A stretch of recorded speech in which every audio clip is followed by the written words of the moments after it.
আসসালামু আলাইকুম, সবাইকে আমন্ত্রণ জানাচ্ছি এবি নিউজ দুপুরের সংবাদে। আপনাদের সঙ্গে আছি আমি সুমাইয়া মির্জা। রবীন্দ্র বিশ্ববিদ্যালয়ের স্থায়ী ক্যাম্পাস নির্মাণে উন্নয়ন প্রকল্প প্রস্তাব ডিপিপি দ্রুত অনুমোদন ও বাস্তবায়নের দাবিতে রেলপথ অবরোধ করেছে শিক্ষার্থীরা। এর ফলে বুধবার সকাল থেকে ঢাকা রাজশাহী রুটে ট্রেন চলাচল সম্পূর্ণভাবে বন্ধ রয়েছে। সিরাজগঞ্জের উল্লাপাড়া রেলওয়ে স্টেশনের রেলগেটে সকাল 9টায় শিক্ষার্থীরা এই ব্লকেড কর্মসূচি শুরু করেন। তারা বিভিন্ন স্লোগান ও প্রতিবাদী গান পরিবেশন করে দাবি জানান।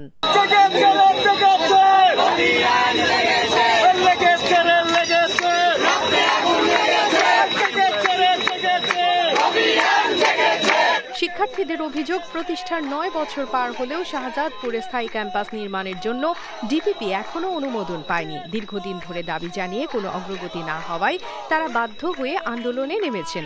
গত 26 জুলাই বিশ্ববিদ্যালয় দিবসের কর্মসূচি বর্জনের মধ্য দিয়ে শিক্ষক, শিক্ষার্থী, কর্মকর্তা ও কর্মচারীরা সম্মিলিতভাবে আন্দোলন শুরু করেন। এরপর কয়েকদিন ধরে মহাসড়কে প্রতীকী ক্লাস, পথনাটক, শেকল ভাঙার গান এবং অবরোধ কর্মসূচি পালিত হয়। গত বৃহস্পতিবার হাটি কুমরুল গোল চত্বরে মানববন্ধন এবং রোববার মহাসড়ক অবরোধের ফলে প্রায় 2 ঘণ্টা ঢাকার সঙ্গে উত্তরবঙ্গের সড়ক যোগাযোগ বিচ্ছিন্ন হয়ে পড়ে।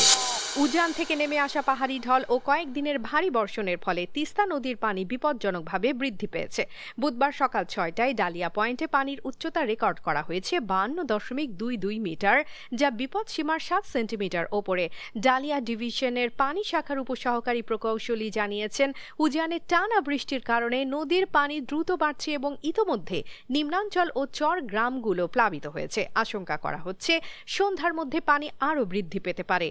বন্যা পরিস্থিতি নিয়ন্ত্রণে তিস্তা ব্যারাজের 44টি স্লুইস গেট খুলে দেওয়া হয়েছে। পানি উন্নয়ন বোর্ড সতর্ক অবস্থায় থেকে পরিস্থিতি পর্যবেক্ষণ করছে। তিস্তার পানি বৃদ্ধির ফলে নীলফামারীর ডিমলা উপজেলার পূর্ব ছাতনায় খগা খাড়িবাড়ি, টেপাক খড়িবাড়ি, খালিশা চাপানি, ঝুনাগাছ চাপানি, গয়াবাড়ি এবং জলঢাকা উপজেলার গোলমুন্ডা, ডাওয়াবাড়ি, শোলমারি ও কৈমারি ইউনিয়নের বিস্তীর্ণ নিম্নাঞ্চলে পানি ঢুকে পড়েছে। স্থানীয় জনপ্রতিনিধিদের মতে এসব এলাকায় প্রায় 5,000 পরিবার পানিবন্দী হয়ে পড়েছে। পানি বৃদ্ধির প্রভাব পড়েছে লালমনিরহাটের হাতীবান্ধা ও কালীগঞ্জ উপজেলাতেও। নদীবেষ্টিত চর ও চরের গ্রামগুলোতে হাঁটু সমান পানি ঢুকে পড়েছে। যুক্তরাষ্ট্রের সঙ্গে রপ্তানি শুল্ক নিয়ে চলমান উত্তেজনার মধ্যেই দেশটির সফরে যাচ্ছেন ভারতের প্রধানমন্ত্রী নরেন্দ্র মোদি। আগামী সেপ্টেম্বরে নিউ ইয়র্কে জাতিসংঘের সাধারণ পরিষদের 80তম অধিবেশনে অংশ নিতে তার এই সফর নির্ধারিত হয়েছে। অধিবেশনের ফাঁকে মার্কিন প্রেসিডেন্ট ডোনাল্ড ট্রাম্পের সঙ্গে মোদির বৈঠক হওয়ার সম্ভাবনা রয়েছে বলে জানিয়েছে ভারতের পররাষ্ট্র মন্ত্রণালয়। ট্রাম্প 23 সেপ্টেম্বর সাধারণ পরিষদে ভাষণ দেবেন আর মোদি বক্তব্য রাখবেন 26 সেপ্টেম্বর। দুই নেতার মধ্যে বৈঠক হলে তা হবে এমন এক সময় যখন দুই দেশের মধ্যে বাণিজ্যিক সম্পর্ক চরম উত্তেজনার মধ্য দিয়ে যাচ্ছে। ট্রাম্পের দ্বিতীয় মেয়াদে ক্ষমতা গ্রহণের পর ভারতের রপ্তানি পণ্যের উপর শুল্ক বাড়িয়ে 15% থেকে 25% করা হয়, যা কার্যকর হয় গত 7 আগস্ট।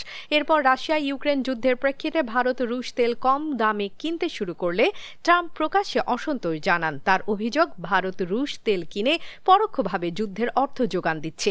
এই অভিযোগের পর গত 6 আগস্ট ট্রাম্প ভারতের উপর আরও 25% অতিরিক্ত শুল্ক আরোপ করেন, ফলে মোট শুল্ক বেড়ে দাঁড়ায় 50%।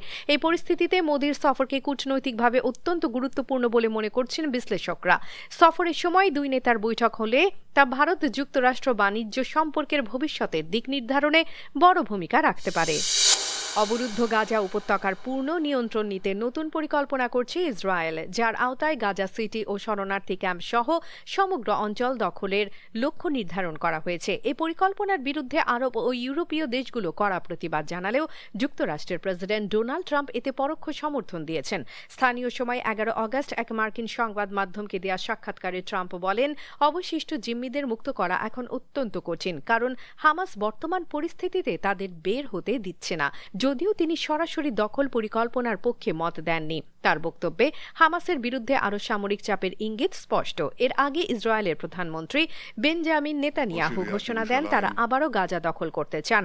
নেতানিয়াহু বর্তমানে যুদ্ধাপরাধের অভিযোগে আন্তর্জাতিক গ্রেপ্তারি পরোয়ানার মুখোমুখি।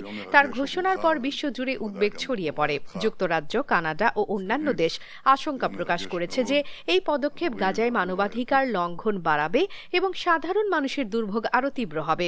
বিশ্লেষকদের মতে ইসরায়েলের এই পরিকল্পনা বাস্তবায়িত হলে গাজায় নতুন করে বড় আকারের বাস্তুচ্যুতি ঘটতে পারে, যা মধ্যপ্রাচ্যে মানবিক সংকটকে আরও গভীর করে তুলবে। ত্রিনিদাদের ব্রায়ান লারা স্টেডিয়ামে অনুষ্ঠিত সিরিজ নির্ধারণী তৃতীয় ও শেষ ওয়ানডে ম্যাচে পাকিস্তানের ব্যাটিং বিপর্যয় এক বিরল নজির স্থাপন করেছে। মাত্র 92 রানে অল আউট হয়ে তারা ওয়েস্ট ইন্ডিজের বিপক্ষে 2-1 ব্যবধানে সিরিজ হারল, যা ক্যারিবীয়দের জন্য 34 বছর পর পাকিস্তানের বিপক্ষে দ্বিপাক্ষিক ওয়ানডে সিরিজ জয় নিশ্চিত করল। পাকিস্তানের ইনিংসে 5 জন ব্যাটার 0 রানে ফিরেছেন এবং মাত্র 3 জন ব্যাটার 2 অঙ্কের ঘরে পৌঁছাতে সক্ষম হয়েছেন। এই ব্যর্থতার বিপরীতে ওয়েস্ট ইন্ডিজ প্রথমে ব্যাট করে 6 উইকেটে 294 রানের চ্যালেঞ্জিং স্কোর গড়ে। অধিনায়ক শাই হোপের 18তম ওয়ানডে শতক এবং 7ম উইকেটে রোস্টন চেজের সঙ্গে 110 রানের জুটি ছিল ইনিংসের মূল ভিত্তি, যদিও অন্য কোনো ক্যারিবীয় ব্যাটার 50 করতে পারেননি।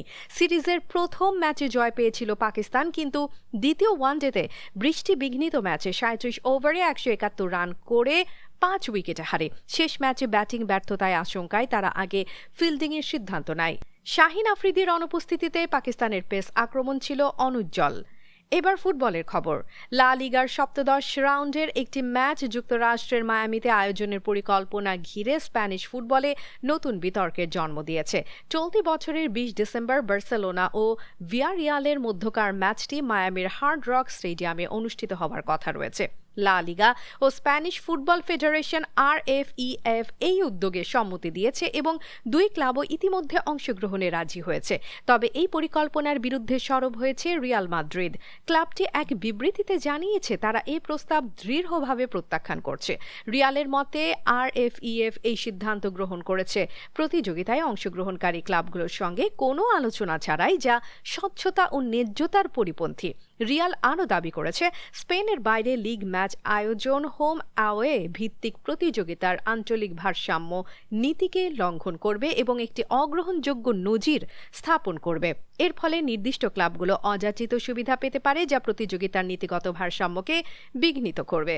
দর্শক, আজ 13 আগস্ট টিভিতে যে খেলা দেখবেন। ফুটবল সরাসরি UEFA super cup PSG Tottenham রাত 1টা, Sony 10-2। England league cup Huddersfield Leicester রাত 12:45, বার্মিংহাম শেফিল্ড রাত 1টা, ফ্যান কোড। দর্শক, এতক্ষণ আমাদের সঙ্গে থাকার জন্য ধন্যবাদ। আপনার প্রতিষ্ঠানের প্রচারের জন্য আস্থা রাখতে পারেন এবি নিউজে। যে কোনো বিজ্ঞাপন দিতে যোগাযোগ করুন স্ক্রিনে থাকা নাম্বার ও ইমেইলে। দর্শক, সর্বশেষ খবর পেতে চোখ রাখুন আমাদের ফেসবুক পেজ ও ইউটিউব চ্যানেলে। আমরা আছি ইনস্টাগ্রামেও। সেই সঙ্গে সবশেষ সংবাদ পেতে ভিজিট করুন আমাদের ওয়েবসাইট www.abnewsinternational.com-এ।